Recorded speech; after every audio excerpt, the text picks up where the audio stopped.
All right, thank you everyone for your patience. We're ready to get started on our final panel for today, and we'll be talking about innovative solutions for attainable housing. The availability of housing suited to the diverse needs of a rural community is essential to creating prosperous and sustainable communities. Skyrocketing home prices are usually associated with the West's big cities, but the same factors driving that trend are at play in rural communities as well. Add to that local factors such as the prevalence of second homes and vacation rentals, or the shortage of local home builders and construction workers, and the need for creative solutions becomes clear. Our panelists will share some examples from Oregon and from around the West on how states, community organizations, employers, and developers are working together to tackle this challenge. It is my pleasure to introduce our panelists today, and our first is Kim Travis, who's a housing integrator with the Oregon Housing Finance Agency. So Kim, I will get your slides up, and we look forward to hearing about some of the efforts that are going on in Oregon to tackle this problem. Thank you so much.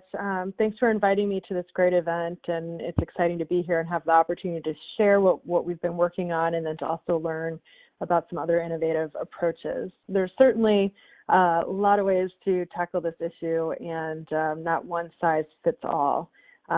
So with that, I'm going to jump in. I put in a few slides about who we are and what we do. So we are the state's Housing Finance Agency. And we have a suite of programs that address homelessness and affordable housing development and preservation of existing affordable housing. And we also have down payment assistance programs and help to promote home ownership for first-time home buyers. I put in a slide that just kind of outlines some of our key programs for those that aren't familiar with housing finance agencies.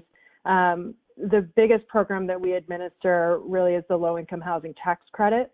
So that's a core program that we deliver to construct and preserve affordable rental housing. But we do have a suite of other programs across these other agencies, the other parts of our agencies, from housing stabilization to affordable housing finance, and then home ownership, as I mentioned.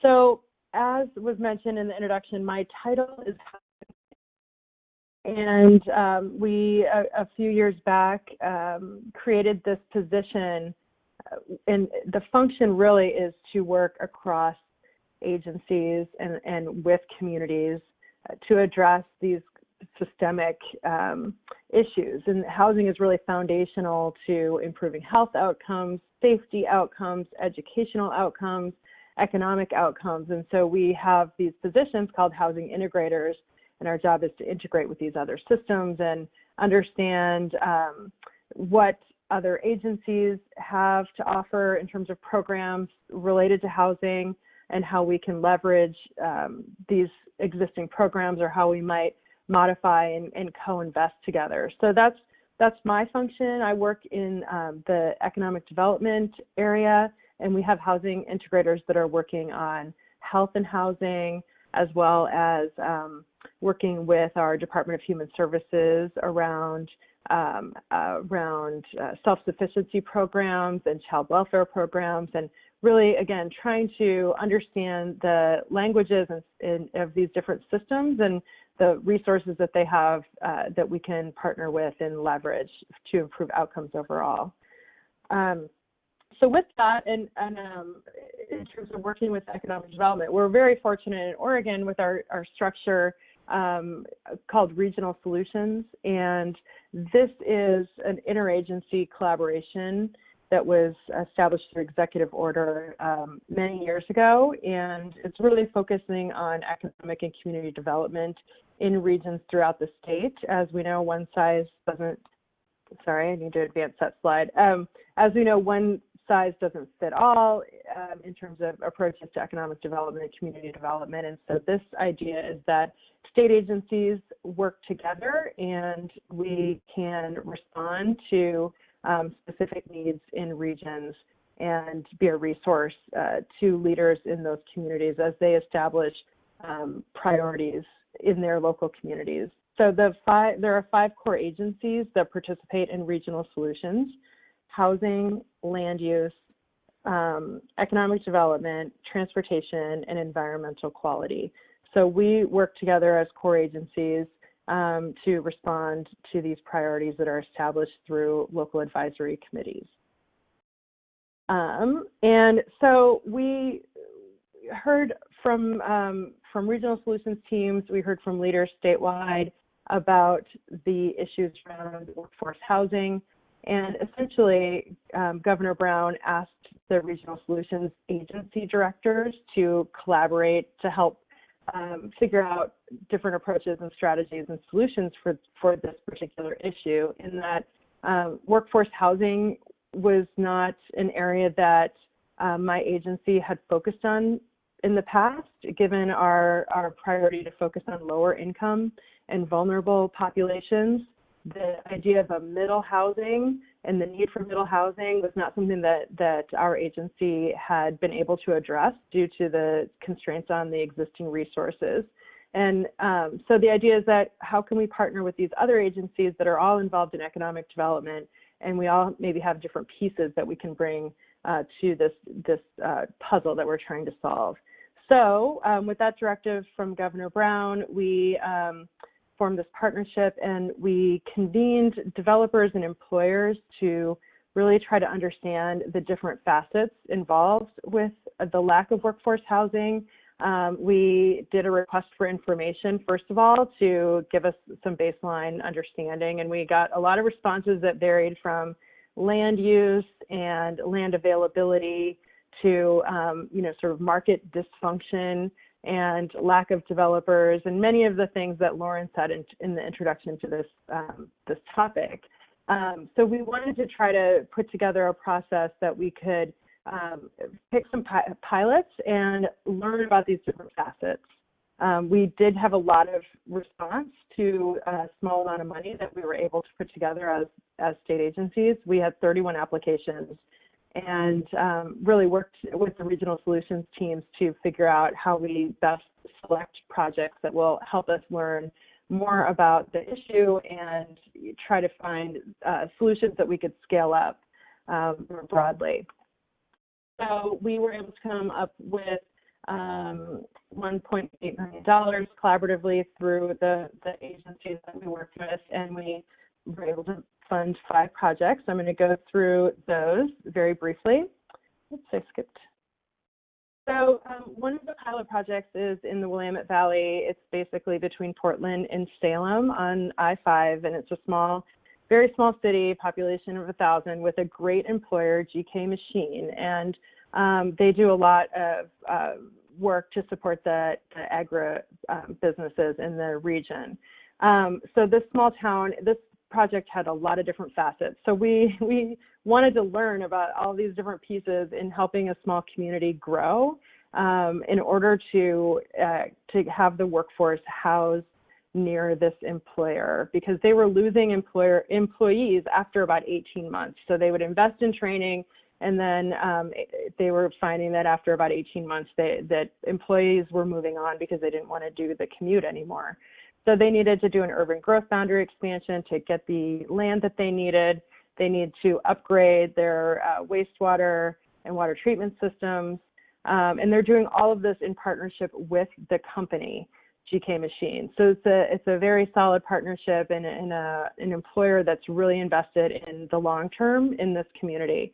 So with the grant, they'll be developing 75 new homes, and then multiple phases for build out of about 400 units in the future. They're also helping their employees become home buyer ready and partnering with a housing counseling agency to access down payment resources potentially.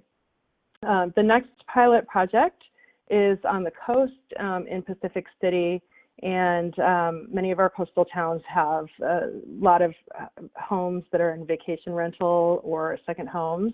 So this employer has 200 employees, with half of those employees commuting from outside of the county. And they owned some land in Pacific City, and they're planning to build 20 units of apartments, rentals, and they will pre-lease 6 of those units for their employees. So with that $300,000 grant, that grant is paying for the system development charges which are quite expensive in certain parts of our state, and so those are also known as impact fees in other places. So we're helping to make this project more financially feasible, and then the developer employer with the pre-lease will also help it be more financially feasible for lenders to feel comfortable lending in this community where there hasn't been any new apartments built for a long time. Moving on to Jefferson County School District, they have some property, some homes that are on the Warm Springs Reservation, and they operate the school there. It's a K-8 academy on the reservation, but they were having difficulty in retaining teachers. There's not enough housing on the reservation, and there's also in neighboring towns not enough housing. And so again, it's a retention issue. They were losing teachers after a certain amount of time because they were commuting more than an hour to work. And so the grant will help rehabilitate some of the existing homes that they own and purchase manufactured homes for the teachers that working at the K-8 Academy.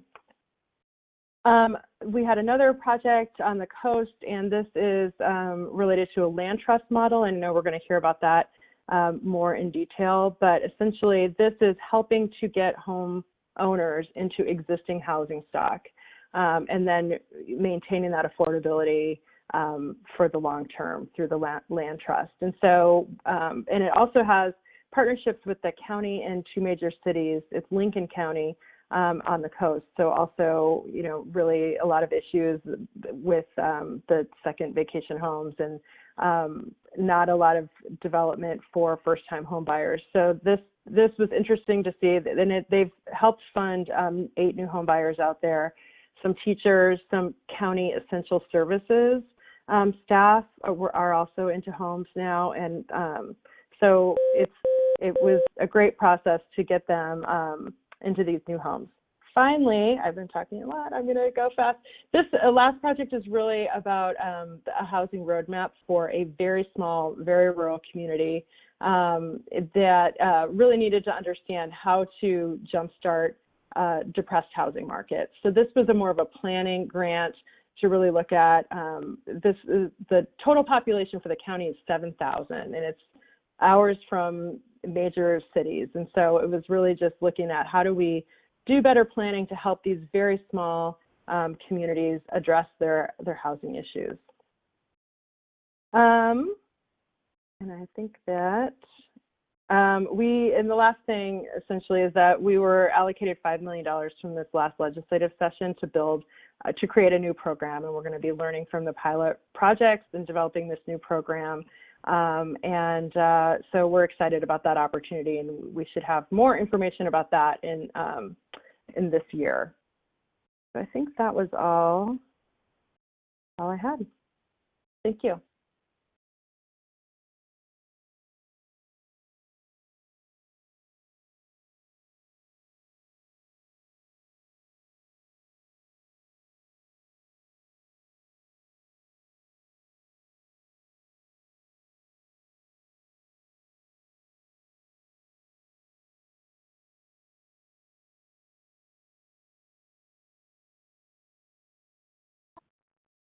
Can everybody hear me now?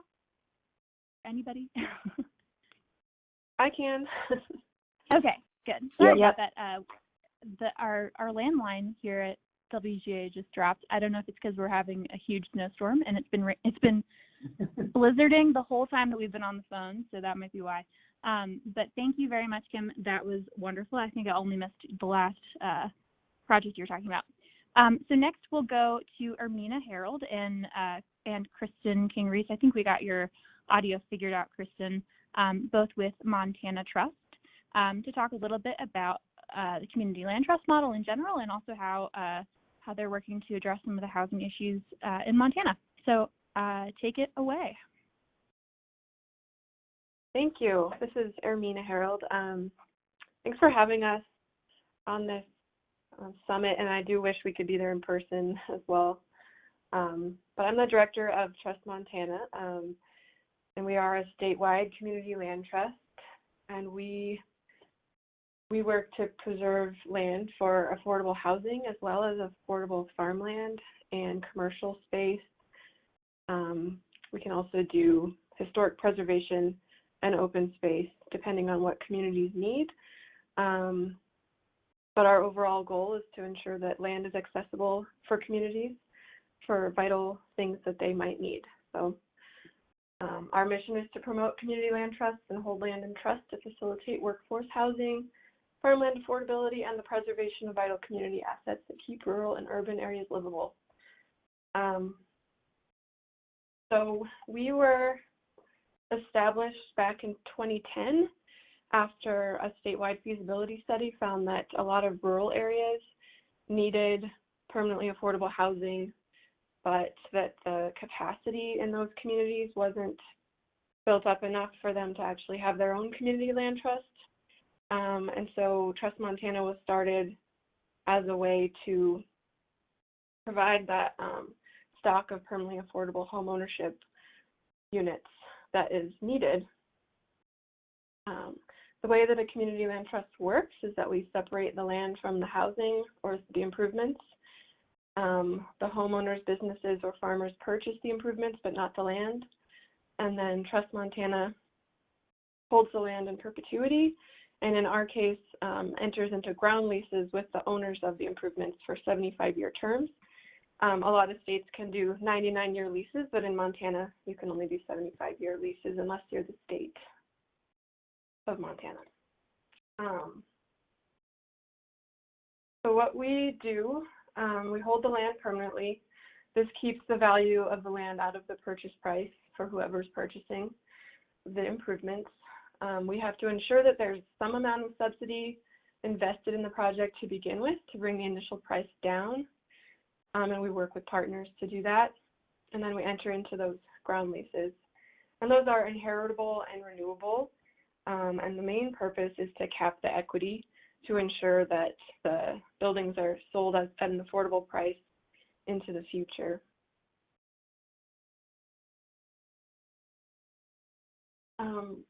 As far as what state governments can do to support this work, looks like this slide got messed up, sorry about that. But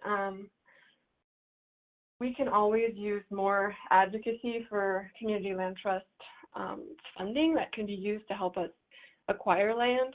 At this point, Trust Montana has been moving pretty quickly since getting off the ground with our first staff people 2 years ago, and since then we've received land donations, and we haven't had to purchase any land at this point because of the great partners that we have.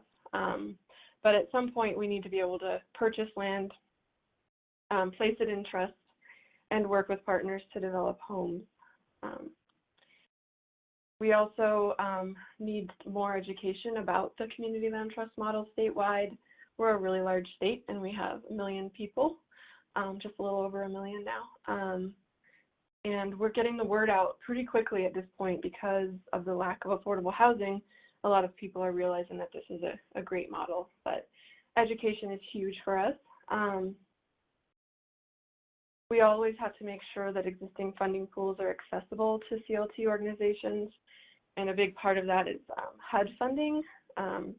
There's resale and recapture subsidy models out there, and the community land trust models that I've worked with usually use resale instead of recapture, which means the subsidy remains in the project and is protected in perpetuity rather than taken out and then reinvested into different projects. So your state will have different program plans that allow either resale, recapture, or both. And then legislation that advocates for CLTs as a tool that can be utilized for communities of all sizes. We have a definition in the Montana Code annotated, and that took quite a bit of work to get that in there. We also always need to come up with creative incentives for affordable housing developers to afford to create more homes people can afford. So we're working on municipal level and with school districts right now to work on figuring out some creative incentives that will bring developers to the table. Some ideas of this are fee waivers and density bonuses. And then we we always need more advocacy with appraisers and tax assessors because it's such a special model and everything's appraised and assessed a little bit differently. We do a lot of education around that, and I think that could be helped by statewide advocacy from state governments. As far as what can be built on a community land trust, pretty much anything you can think of, but some of our projects have been townhome exemption developments and small homes. I've also worked at a community land trust that has a commercial building that houses a restaurant and a growers cooperative of about 40 farmers in western Montana. We're working with our partners to get our first farm into a community land trust that would then be permanently affordable to beginning farmers. And then we also partner a lot with Habitat for Humanity to ensure that they don't have to keep reinvesting subsidy into the homes that they build. So looking at permanently affordable homes, if every family moves every 7 years, we would be able to, over a 50-year period, serve a lot of families if we were able to set aside 15,000 CLT homes. So right now, Trust Montana is at 8 homes. We are quickly growing, but not at 15,000.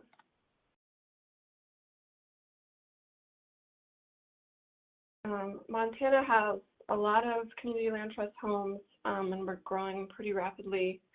I've worked for an organization called the North Missoula Community Development Corporation for about 10 years, and that was the first CLT in the state.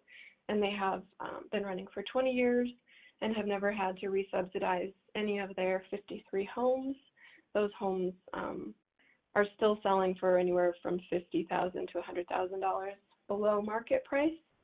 And then a really wonderful statistic that keeps getting better over the years is that people who purchase CLT homes are 10 times less likely to enter foreclosure than market rate buyers.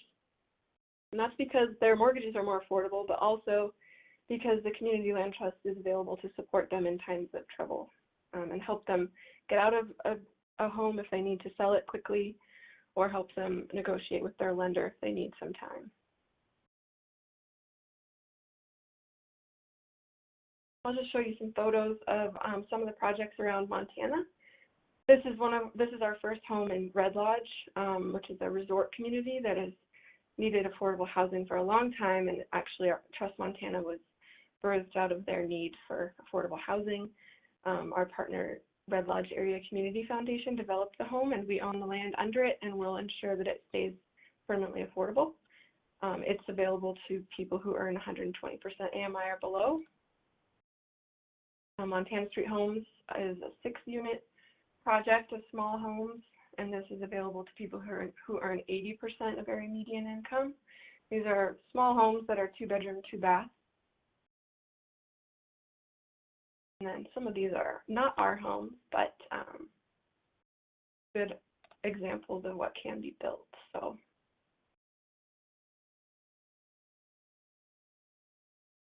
I will say single-family homes remain affordable for longer, and the Whittier Court project in Missoula is a great example of that. These homes still sell for $100,000 below market price, and they were built about 20 years ago.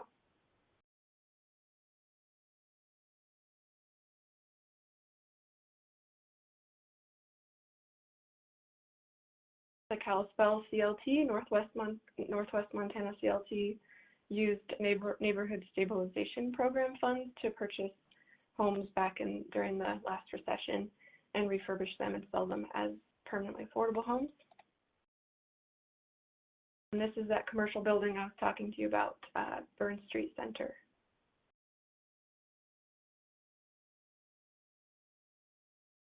So that's about it. I'm looking forward to discussing everything with you all.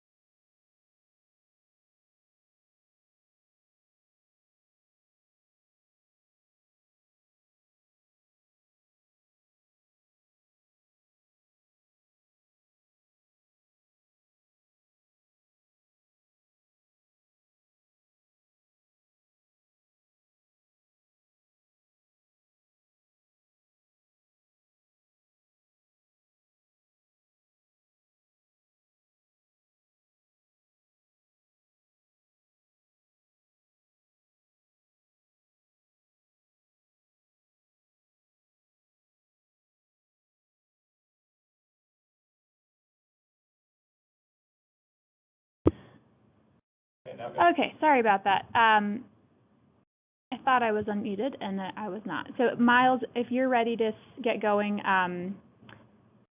would you mind unmuting yourself and starting?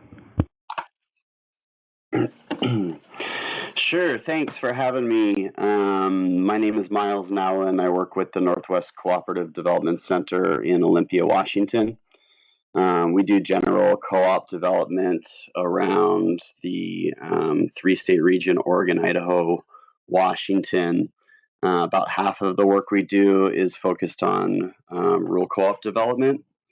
And then the other half of the work we do is focused on limited equity housing co-ops, specifically through the ROC model, which is ROC, resident-owned communities. ROC USA is a national organization that took their model to a national level about 12 years ago, and it's specifically a manufactured housing limited equity co-op model that focuses on long-term preservation of manufactured homes owned by the member, where the land and the infrastructure is owned by the cooperative. So that model sparked out of New Hampshire 30 plus years ago, when it was observed that parks were being closed down for redevelopment, and the New Hampshire Community Loan Fund started up a CDFI out there and started doing this work. There are, I think, 10 nonprofit affiliates around the country that are doing this work, and the work's happening in 20 states. We do it in just Washington, and just want to give a shout out to CASA, who's doing the work in Oregon, and has been at it just as long as we have, about 12 years. So essentially, the ROC model is to, first of all, lift up the reality that manufactured housing communities can be great affordable housing models if they're managed in the right way, and kind of work to pull the stigma out of the manufactured housing community, and get the message out there that, you know, working people are living in these communities and doing so because homes are cheap, and lot rents are cheap, but that in the traditional land leased private community, rents can be jacked up at any point, and there's the threat of redevelopment. So what we do is we scour the market for opportunities to purchase these communities. So we engage with owners, we do our research, and make an offer on the community. If it works out that we engage in a purchase agreement, we then knock on every door, organize a meeting, and have the community vote whether or not they want to move forward. And typically, groups always choose to move forward because it's a good option. It provides stability to their housing. We walk the community through the co-op. We help them develop a co-op, help build up the membership base, and get the deals done in competitive timeframes, typically between 4 and 5 months. We help them, once the deal is closed, we stick with the community for usually 10 years or the life of the loan as their technical assistance provider. So that's really a critical piece of, I think, the success of the ROC model, is that we don't just help convert and then move on to the next project. We stick with them, providing that TA service, showing up at board meetings, offering training on site, or doing regional trainings in Washington State, and also the ROC network does national trainings and brings residents from the over 250 communities across the country together once a year to do what's called the ROC Leadership Institute. In Washington, I think I mentioned we have 16 communities, so about 1,100 homes. The demographics tend to be mostly people who fall below 50% AMI, so very low income folks. Fairly diverse groupings of people. It's about 40% Latinx folks, and I would say just over 50% white. And folks coming from all different backgrounds. Mostly low income, some moderate income. Folks speaking multiple languages from all ends of the political spectrum, coming together and doing really hard work to sustain these communities and volunteer on their boards of directors to make the tough decisions needed to keep the communities going. We use traditional financing from CDFIs, but we also utilize dollars from our Washington State Housing Finance Commission to draw interest rates down. The problem that we're facing, and that I think the entire country is facing, is we get outbid all the time. The market to purchase communities, buy and sell communities, is super competitive. Manufactured housing communities has become one of the top commercial real estate investments in the country, next to apartment buildings and mini storage.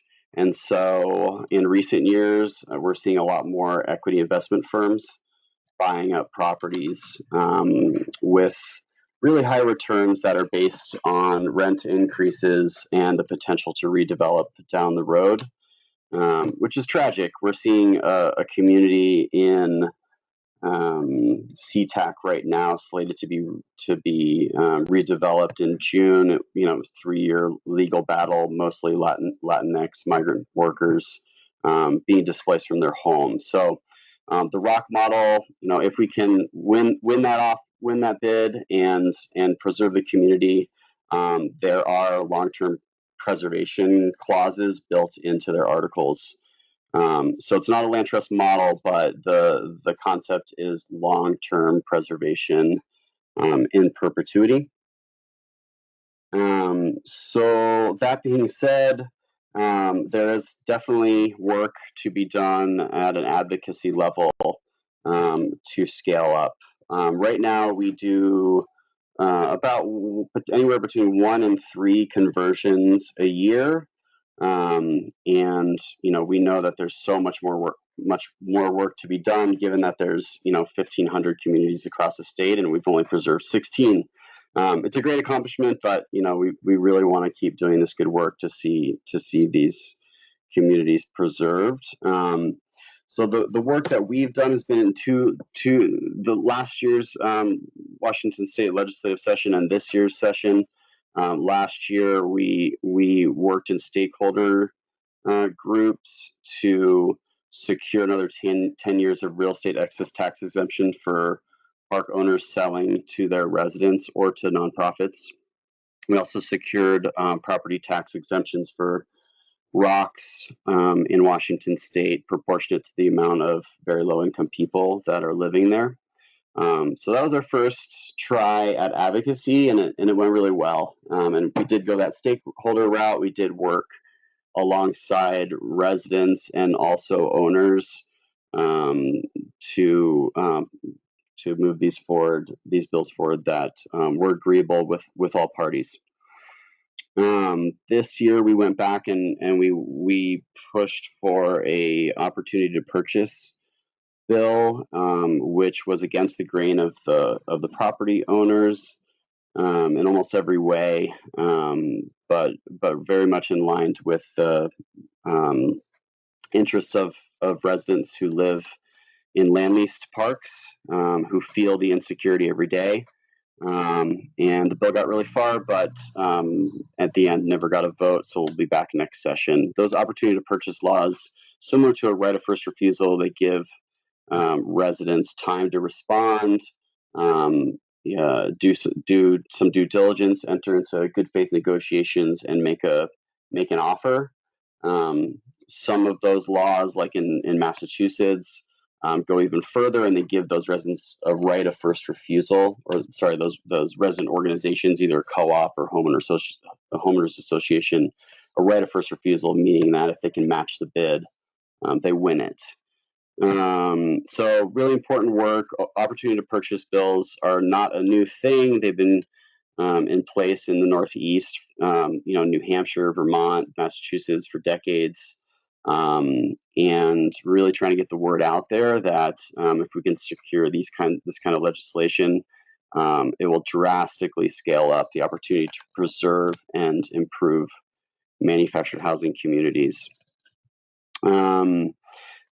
Additionally, in the advocacy realm, we last year secured a $1 million appropriation that goes directly towards park purchases and preservation, and it's available quickly, as opposed to having to apply for a housing trust fund grant, and wait for the basically year term to access those dollars. So we've used $250,000 of that so far on a community in Centralia, which is 50 homes, 55 plus community that closed in January. So that was a big success. And then we just got reallocated another $1 million in the current session, and also pushed for a new appropriation, which was to provide a technical assistance provider statewide, and that was also approved in the capital budget. Oregon's doing really great work in this advocacy world as well. I know that Oregon does have a notice period opportunity to purchase law that gives residents some time to respond, and also a very impressive amount of dollars appropriated for infrastructure improvements. And folks from Oregon could speak to that more than I could, but I'm definitely watching what's happening down there and looking forward to trying to catch up in Washington.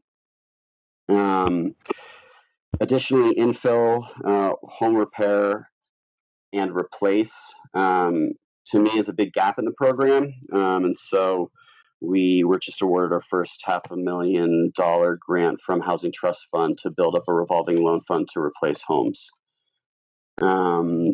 Otherwise, I think there was one piece I missed, which is that another really critical part of this program, this model, is infrastructure improvement. So every rock closes with 110% loan to value financing, and that 10% goes immediately to capital dollars to start up their reserves and initiate their first 10-year capital improvement project. So we budget in those dollars to make major improvements, understanding that manufactured housing communities are often left neglected with lots of deferred maintenance. So I'll stop there and look forward to questions and conversation. Thank you, Miles. Hopefully we can make this transition a little smoother. Hopefully you can all hear me. I'd just like to remind our attendees we would love to hear from you what questions you have as the panelists are going through. So just submit those via the attendee chat, and we'll be sure to ask them in the discussion period after our final panelist. And that is Natalie Spencer-Clair. She's the founder of Apex One, a research and development firm dedicated to livable communities with aims to tackle the affordable housing crisis through highly scalable policy, design, and construction solutions. So we're looking forward to hearing your perspective, focusing particularly on mountain communities. Natalie? Great, thank you. And I have to apologize in advance. I'm one of these remote entrepreneurs, and the bandwidth in the rural place I live is lacking. So let me know if there's any break in conversation. Apex One, it looks like the formatting's a little odd, and that's okay.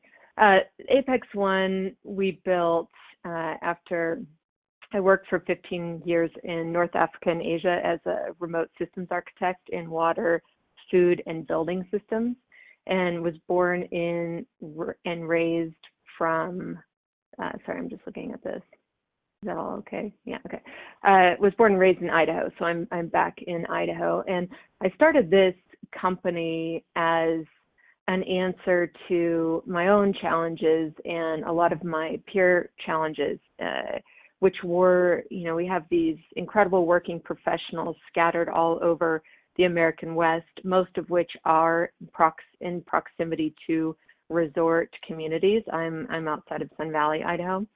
And you see your friends and the skilled labor force kind of push downstream as years move on and gentrification becomes so extreme that even if you're making 300% AMI, you can't buy into the housing market. So just looking at that from, a very personal perspective, I went into this, founder's mode thinking there must be a solution. There must be, entities and organizations that are piloting things that work for middle income housing development. And moreover, why are no developers building this housing stock? So those were the questions we set out to answer. That was 2 years ago. Now, we are a research, investment, and development firm. So we realized that we had to vertically integrate those three things in order to meet our investors' bottom line internal rate of return, or IRR, which I'm happy to talk about, in the chat. But what can we say? The summary of what Apex One found after 12 months of research was that we needed to redefine deed restriction in these resort communities. There were a lot of organizations doing great work on affordable housing. We don't touch affordable housing. We look at housing from 60% AMI to that 300% AMI threshold. And we really use, those county stats to inform our development decisions. But essentially, we pulled from what is called the Vail Indeed program. These guys pioneered something very clever for resort-based communities and essentially drafted a deed restriction that was specific to resident-only structures. We have, most mountain towns that are resort-based have 10 to 30% occupancy rates of their homes. So although communities are large, only 10 to 30% of those homes do people actually live in. Everything else is a second home or third or fourth or what have you. So we went out and found that we need to redefine deed restriction. We also needed to focus on those full-time residents and kind of throw out the window what they make. We decided we didn't care. We do build specifically for certain AMI groups in these mixed developments, but our intention was to say, how do we get residents back in these communities that are drained as a result of being so popular with, their resorts and or, natural attractions such as Moab, who's also in this study. And in order to do this, we needed to look at, as I initially mentioned, private developer incentives. So why weren't developers building this housing stock? And we discovered the very simple answer was an incredibly high land basis. You simply can't make something pencil if you have to buy property in these regions and build something that isn't luxury. So there was a void there we needed to figure out. And then, of course, the innovative finance mechanisms, and those two things kind of tie together. So I'm going to flip to this next slide. Yeah. Sorry about the formatting. Looks like it was lost in translation. But basically, full-time residents, as I mentioned, we're talking up to 300% average median income workforce. They need to be working 30 hours a week for 3 years or more for an in-county employer. And of course, as someone who is a remote entrepreneur, we're trying to figure out ways to get around, that particular caveat while serving, our core group. In terms of a deed restriction, what do we say? We say, again, that's full-time residents, and we actually work with housing authorities to qualify our buyers and tenants, so we don't dive in the weeds there. They go through the exact same processes they would if they were going through affordable housing. We just have that higher AMI threshold. The buildings have no appreciation cap, and if anyone on this call, a number of which are working with federal HUD dollars that very much align themselves with household size requirements, we scrap that as well. We just, again, our intention is let's get community back in these places and what's needed in order to do that. So let's talk about this private developer incentive, which is something that we're definitely piloting. I'm not going to say it's perfect at all. And we pulled it from Aspen, who was so desperate that they really needed to figure out something that was, going to solve their situation. And basically what it is, we've optimized it a bit from what they've created, but they pioneered something called the FTEC system, Full-Time Employee Credit System. And if we think about carbon credit systems, i.e., I am an industry producer of X and I am, injecting all kinds of CO2 into the atmosphere, I can buy carbon credits from, a company that's much more environmentally conscious, maybe their wind production farm, et cetera. So if we think about that exchange, that carbon credit exchange, that's essentially what Aspen tried to do with this housing credit exchange.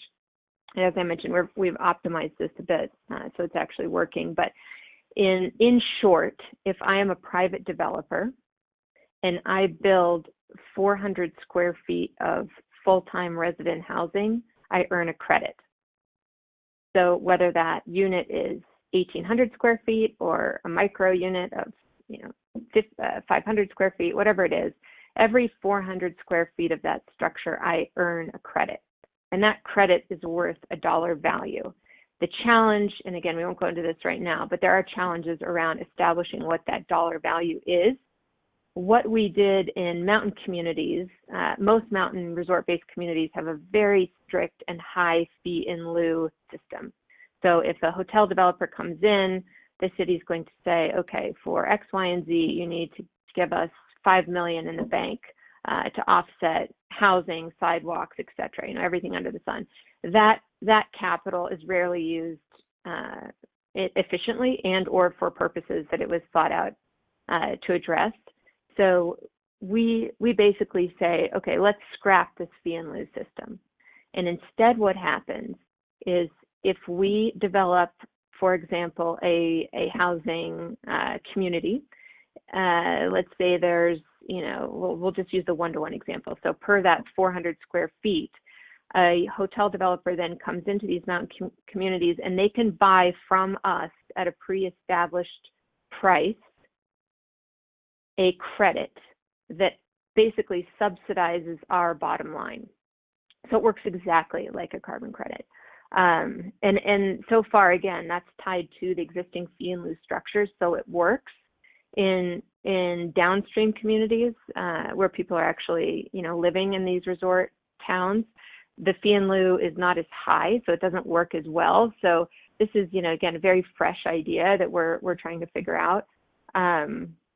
The finance mechanism, and I don't want to go on forever here, but I'll just go through what we determined was most effective for everyone in the private sector. We're very much a for-profit entity, but we're a triple bottom line company that focuses on people, planet, and returns. But what we decided is that these mountain communities were frankly loaded with people who own second homes and want to help, and they're very liquid. So this is a great match, right? So just through our personal networks, initially in Idaho and then Colorado, Oregon, Washington, Utah, Montana, we've identified high net worth private homeowners that are very interested in investing in their local communities And we guarantee, we usually say north of 10% return. We try to hit a 14% IRR or a 2x equity multiple. So these guys are doing good. They're investing locally. They're investing in a tangible, sexy asset. We build beautiful, structures. So right now it's very much a virtuous cycle that's working. And my curiosity becomes, how do we scale this to beyond resort-based communities? And that I have all kinds of ideas around, but we'll leave it at that.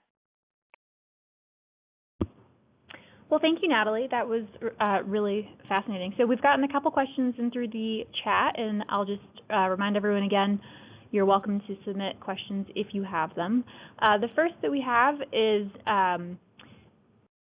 pointing out that these are all impressive models that are working well and making progress. It just seems like the hill to climb is so high with housing needs everywhere. What will it take to scale production of sustainably built homes in rural communities? Which is a huge question. So, Natalie, you just kind of touched on that a little bit, but do the rest of you want to weigh in on that? Do you see the solutions that you've mentioned here today as things that can be scaled and ultimately make a big impact on the problem, or is it more of an all hands on deck, try every strategy that works to fill the gaps where you can and solve the problem that way kind of approach? Maybe Kim, if you don't mind taking a stab at it first, and then we can open it up to everybody. Sure. It's a great question, and I think that really what is important to us is to understand and to try to facilitate that there are roles that multiple players can take. And so I think more of the all hands on deck, as you said, Lauren, with thinking about what is the role of the local government. Is there something that they can do, some controls that they might want to consider, especially if you're in a community that has a lot of Airbnb rentals, for example. Are there steps that the local government can take? Are there local resources that can be generated through various things? And people have been exploring. We have a transient lodging tax, for example, and can we be creative and think about ways that we might utilize some resources that are generated locally through that tourism sector that might be able to support workforce housing. So, but again, like thinking, okay, what different roles and responsibilities do we have on the table, and how do we pull those together to respond to unique situations in our different communities? Because not everywhere has the tourism economy. Not everything is driven, by responding to issues that arise with that housing market. And so we would go to the next community and think, all right, what is the issue that you're trying to solve for here, and what kinds of tools might we deploy, and what roles and responsibilities do these various players have in this particular situation? So I think that it's, there are, I think you can put like with like and create similarities that you can, deploy these tools and resources in a way that will scale, but it's going to take drilling down and doing some more of these partnerships locally to see the impacts that has, and how we can then sell that model throughout the state. That's kind of how we're looking at it in Oregon. Great, thank you. And then do you want me to chime in on that just a little bit? Yeah, please do. So we decided early on that we wanted to look at infill projects of the $5 to $10 million range, because that was more viable in these mountain communities.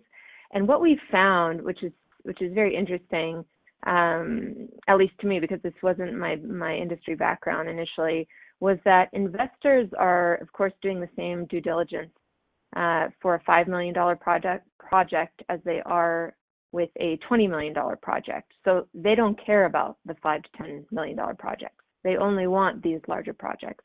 And we started something last year as a result called the U.S. Mountain Community Summit, where we brought 50 private sector experts in finance, mortgage banking, et cetera, with 50 policymakers in these mountain communities, and bridge the gap in terms of need and demand, or I should say demand and resources, And what we found was that there is actually, in terms of the scaling conversation, there is a good amount of capital and goodwill out there. It's just that there's not an existing network that connects resources with need. It's too heady, right? It's too, kind of stuck in these organizations that aren't great at messaging to the need. So what again we found, and anyone's welcome to message me at Apex One, but in all of the Western states that we looked at as the initial research project and that we actively look at development projects in, there is a lot of capital interested in scaling housing, let's say up to that 120 AMI threshold. And I'm happy to connect resources with those on the ground who are interested in developing.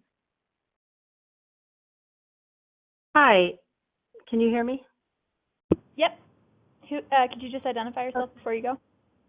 Yeah, sure. This is Kristen King-Reese, and I'm with Hermina. I work at Trust Montana, and I'm the staff attorney. And Natalie, I think we will definitely be in touch with you. That sounds great. I just like to make a plug for community land trust as part of the whole scaling up. We've seen it in communities like Oregon, particularly around Portland. There are hundreds of community land trust homes. And as Hermina pointed out, for each land trust home, you can serve 7 families over a 50-year period. And I think what's really important to remember is that even in some of the communities that are surrounded by lots of beautiful open space, there's often limited development rights because you either have parkland or you have easements, conservation easements. So I just want to make a plug for putting a certain amount of the land into an actual community land trust, because we can't recreate that resource. Once it's sold into the market, or if we don't take some land out of the marketplace and put it into as a community asset, then I think we're really going to be in trouble, because we're just the gap between people who can afford housing and those who can't just seems to keep growing. So those are my 2 cents. Thanks, Kristen.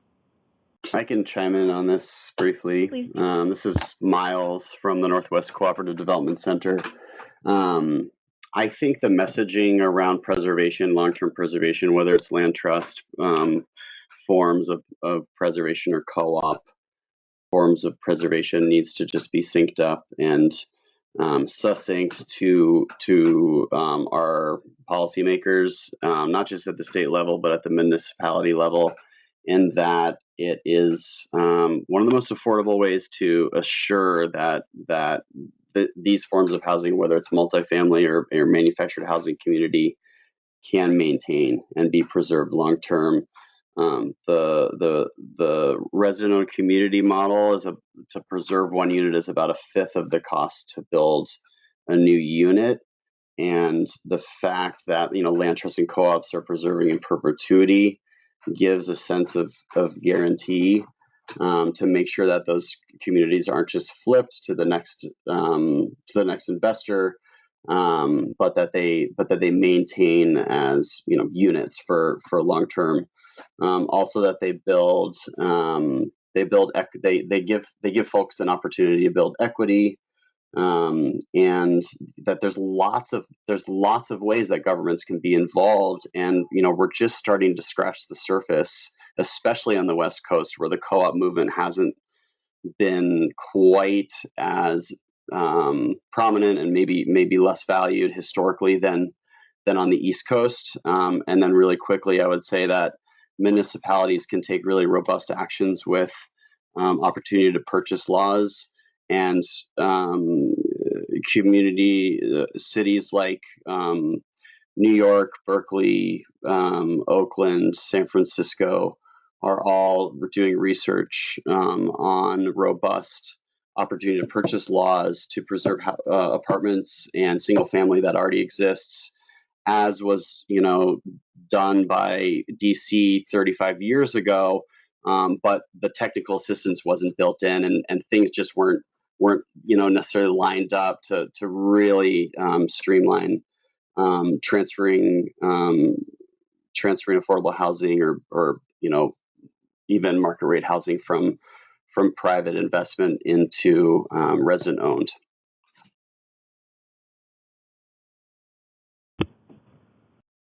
Thanks, Miles. All right, unless anyone has anything to add on that topic, we did get another question, which I just shared with all of our attendees, about whether anyone has calculated the social or community costs incurred as a result of private equity moving into Western communities, thinking of foregone spending as a result of cost burdens or costs of displacement and homelessness that are passed on to local and social programs. Does anyone on the panel have any feedback on that question at the moment, or is it food for thought later?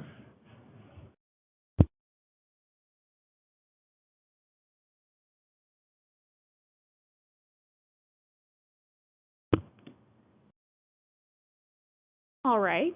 Well, I guess I wanted to go back to Natalie. Just to be clear on that last question. Sorry, my 4-year-old just popped in, and my house is under construction, so I'm dodging rooms. My apologies. Anyway, is the question aimed to say, is private equity a good thing for these rural communities, or what are the negative ramifications? Is that what I'm understanding?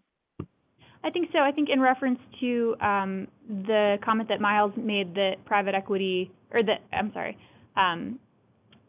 the manufactured home communities are becoming such a popular private equity investment, I think is what that was in reference to. Oh, got it. Okay. Yeah.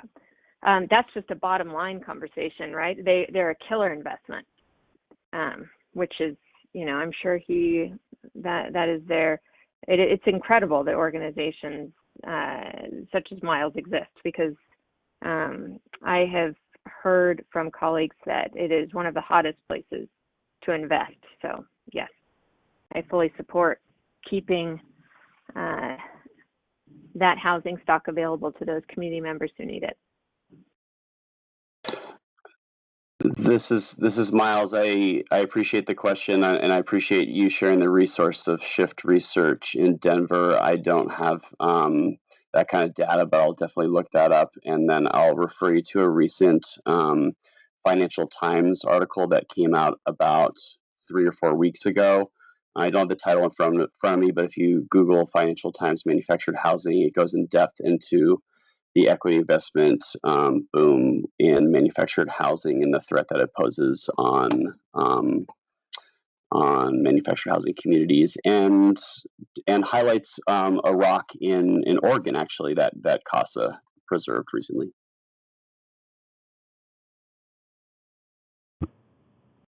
Great, thank you. All right, well, we have run up against the end of our time here today. I think this was a fascinating conversation and definitely just the start. There's so much more that I would like to be able to dig into with all of you. But thank you very much for your time, and thank you to everyone who stuck with us since a few hours ago. This is, like we said, our trial run of doing a virtual workshop. I think it went okay, and we appreciate you guys all being here with us to try it out. We will be back again tomorrow morning for the second half of this workshop, and it's a different link than the one you used today, so make sure that you either register or follow the correct, you'll get an email reminder tomorrow to log into the workshop again tomorrow. And we look forward to talking to you all again then. So have a great night, everybody, and thanks again for joining us.